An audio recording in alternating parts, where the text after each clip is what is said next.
Shane invited me to be part of this very first Caffeinated Thoughts briefing, and I accepted eagerly, and we figured out a way to get it into our schedule, and I'm just delighted to be here. I see a lot of familiar faces in this room, and there's good news and bad news to that. The good news is it's always great to be around friends. The bad news is we need to get more people out here so we can meet more folks. And that is a little bit of what I'm going to talk about today. I had another speech planned altogether. I had been ruminating over what I would say, and I had the thought, and I'm typically a very placid and non-emotive, monotonic speaker, a person who will bore you to tears, make you fall asleep, and never be able to excite one scintilla of enthusiasm out of you at any time. And that's been a problem I've been having over all these years, and I've been working on it. So I wanted to get to the point where I might be able to give you a little bit of a hellfire and brimstone discussion today about. I'm working on a book, and who isn't? And so it's one of the parts of the book that I've taken very dearly because it's such an important thing to me. And I was going to talk about the 4 pillars of American strength today, and maybe I'll touch on that as we go. But I've been moved by the comments of Dr. Ferris and Jack, and I know I've gotten to know Jack a lot better over the last year or so because he's a law partner of Matt Whitaker, and Matt and I were opponents in the Senate race, and little did I count on the fact that Matt and I would become very close friends. And in fact, I shared coffee with Matt this morning at an event and had the opportunity to spend some time, and I was with Jack and Matt the other day in their offices, and I've started to hang out a lot down there at 400 Court, and it's been a wonderful experience for me to get to know these guys because they're great Americans, they're great Iowans, and I will tell you they're great Christian men, and they care deeply about what goes on in this state. And all you have to do is sit there and you start to get the idea that these are people who care so much and they are so invested in what we are doing in this state that they were willing to do and sacrifice almost anything. And serving in public life, as many of you know, is a very difficult thing. And I just want to touch briefly on my race for the state treasurer. Very quickly, I was minding my own business, and 8 days after the primary loss, and I'd finally gotten to the point at home where my dogs had stopped barking at me, and my wife had finally considered me a person of interest again, and all that Senate race cost me was a new car, and so I bought her a new car, and so things were pretty cool back at home again. And I was sitting in a parking lot in Newton, Iowa, and the phone rang. It was one of my supporters from Iowa City. And she said, people in Scott County think it's great that you're going to run for state treasurer. I had no idea what she was talking about. I thought she was kidding me, and I essentially hung up on her. And I'll just make this very short. 24 hours later, I had a chance to talk to the governor of the state of Iowa, who had encouraged me strongly to consider standing for this position 72 hours before the state convention. So this became something I thought was important. It was important enough for the governor to call. It was important enough for the party leadership, the Republican Party to call. If it was important enough for my friends and all of my supporters across the state who had seen me go through the Senate race, then I said yes, I'll be happy to do that. So I decided I'd stand for the position. Was nominated at the state convention, and subsequently had been out running for the office of Treasurer of State for the state of Iowa. How many of you know who the Treasurer of the state of Iowa is? Just put your hands up. That's a lot more than most audiences I talk to. Now, here's the great question. How many of you know what the Treasurer of Iowa does? Yeah, that's a problem, folks. That's a problem. And I'm going to get right to this. Jack was talking about the fact that we're looking at here at these issues. The treasurer for the state of Iowa is responsible for monitoring and having oversight of 3 pension programs in this state. Those pension programs deal with the judiciary, police officers' retirement system for police officers in cities that are not in the above 8,000 people, and a biggie, one with 340,000 subscribers, and that is the Iowa Public Employees Retirement System, IPERS. How many of you are in IPERS in this room? Okay. About 10% of the population of Iowa is in IPERS, a little bit more than that. Right now, the IPERS system has a $6 billion unfunded liability. 1/2 the total budget of the state of Iowa is unfunded liability in the IPERS program. $6 billion. And if you take a look at the portfolio that supports that program, that portfolio is heavily invested in equities. And anybody that understands what the Federal Reserve System has been doing will understand that we've been quantitatively easing money into the system. Most of that money ends up in the stock market. And now we have a super inflated stock market that at any moment, given the world situation that we see, could decide to slide back 2,000 points. And that $6 billion overnight turns into $8 billion. $8 billion. And just Thursday, at the IPERS board meeting, two important things came from that meeting. One is that the people who manage that fund for the state of Iowa, our vendor, decided that a 7.5% return was unrealistic and changed that return to a 6.9% projected return on our investment portfolio. And that because of the funding levels that we have, it would be unreasonable to expect to start buying down that debt for 10 years. Those two do not go together. The retreat of 0.7% on the funding, on the expected return, means what to you as taxpayers? We're not going to have enough revenue coming in, and the difference is going to be made up by you, the employer. So, nobody knows this yet because the minutes haven't been published, but I had a spy there, so that's how I know. So this is the message that we have to send out there. The second piece of this is also making college affordable. And I've been working hard on that, the Iowa 529 program, the college investment program. I'm talking to members of the General Assembly to get support for expanding tax credits in that area, for fixing tuition costs, which is a huge issue. And we have the governor is helping us out with that because he's proposing to the regents an excellent structure for heavy discounts in many of our degree programs and $10,000 degrees in science, technology, engineering, and math, which is just money that the current treasurer spends on public service announcements and applying that to helping young people in middle and low-income families to start college savings programs. Because those, if you are able to start a college savings program for a child, that child has 7 times as likely to go to college and 4 times as likely to graduate as if they do not. Now, this is an important point because if you are able to help families, low-income families, start college savings accounts, you've essentially taken the first major step in breaking the poverty cycle for that family. Now you think about what the difference will be in the state of Iowa if we're able to do that, and those are the things that I intend to do when I'm elected treasurer on November 4th. Now, that's enough about my race. What I want to talk to you about is something I think is very important and what I picked up from Dr. Ferris and from Jack. We have to take a longer view of where we are in this country. We have to take a longer view of where we are in the state of Iowa. I am deeply concerned over the notion that every time we think about things, we think about the next budget cycle, we think about the next election cycle, and we don't think any further ahead than that. How hard do you think it's going to be for us to be able to bring school choice to this state? It's not going to happen in the next legislative cycle.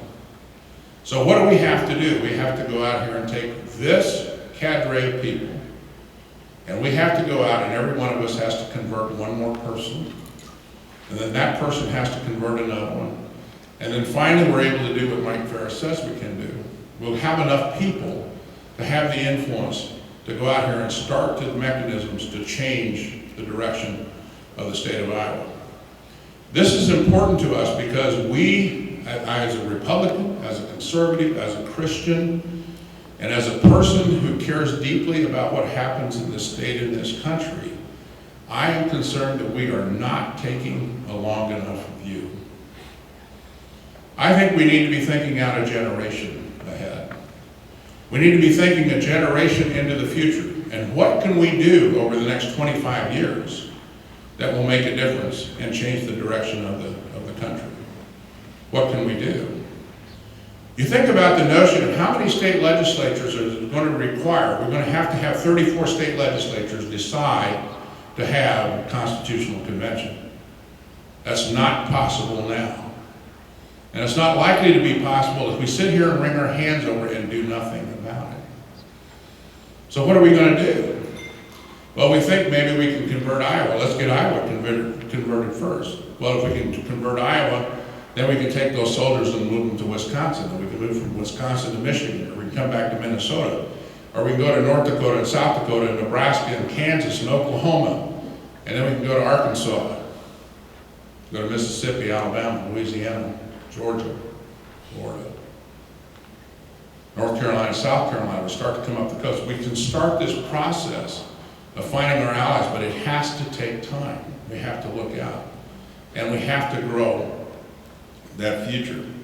And the most fundamental change, the most important change that has to be made in our society today is to incorporate full school choice into the options for parents in this country. Absolutely number one thing that we must do is to incorporate full school choice.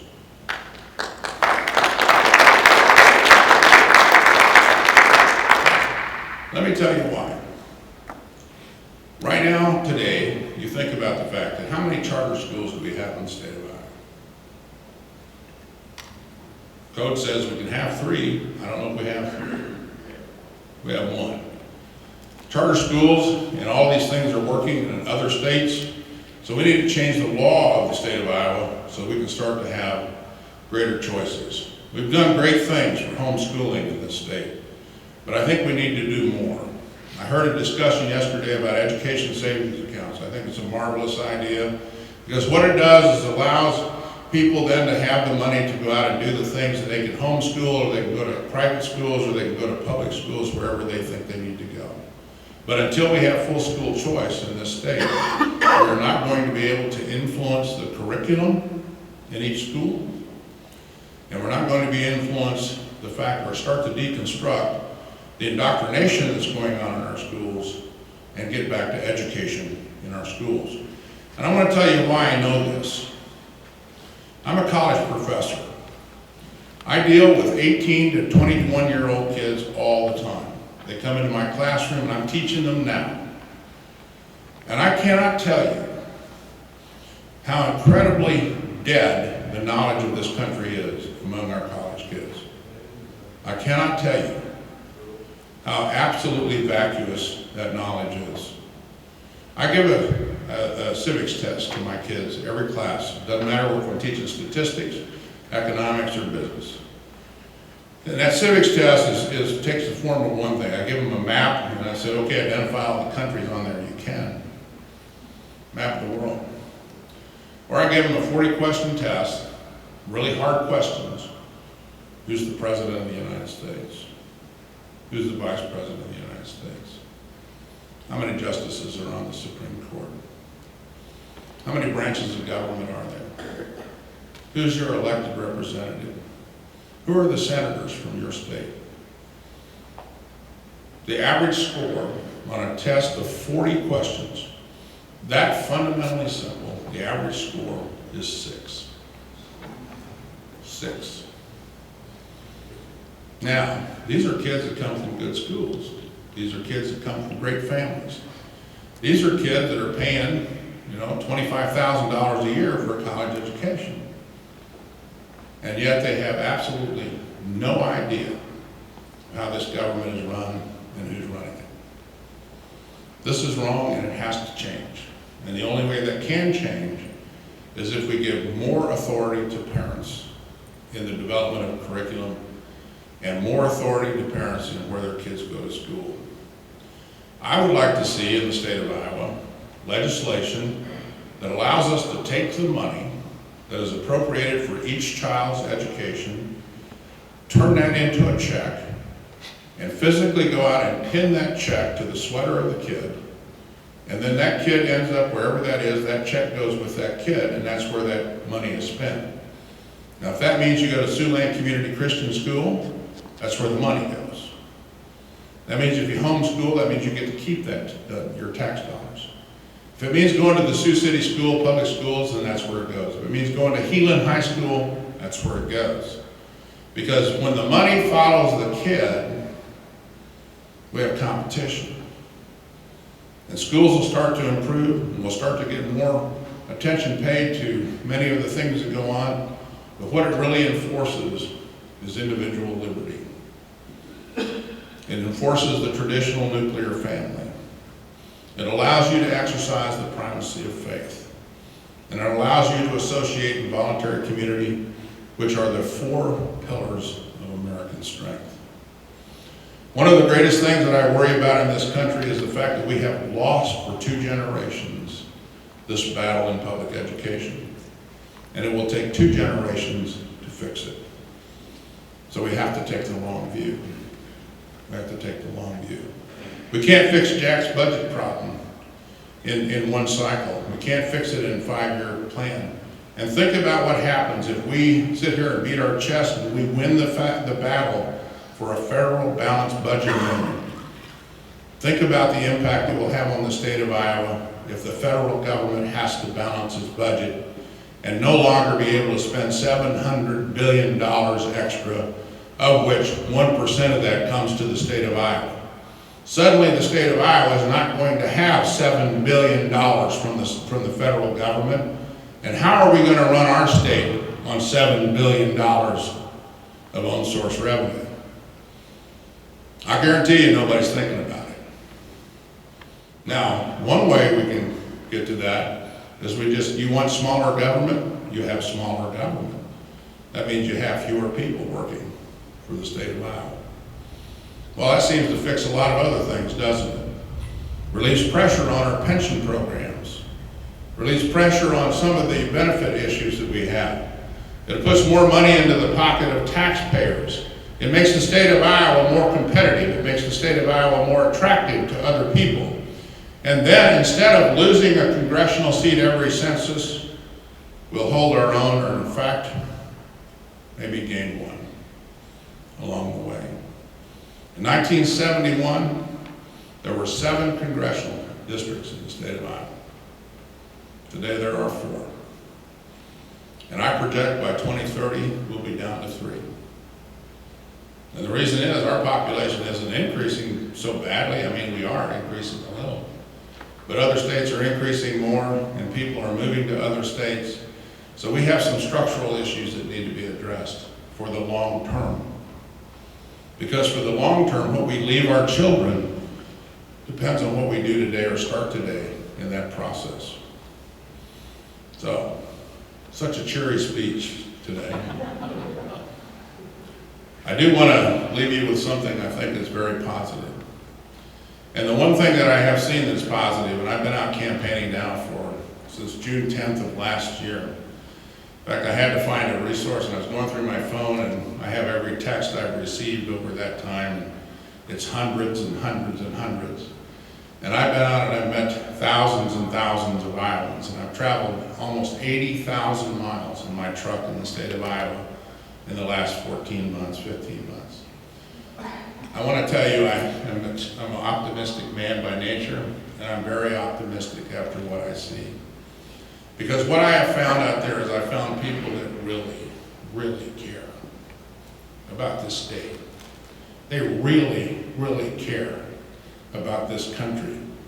But we, the leaders of this party, the leaders of this movement, the leaders that they look to, have got to give them a reason to follow. And we can't make it because the other guy's a bad guy. We have to make it because we're the good guys. And we have to convince them that we're the good guys.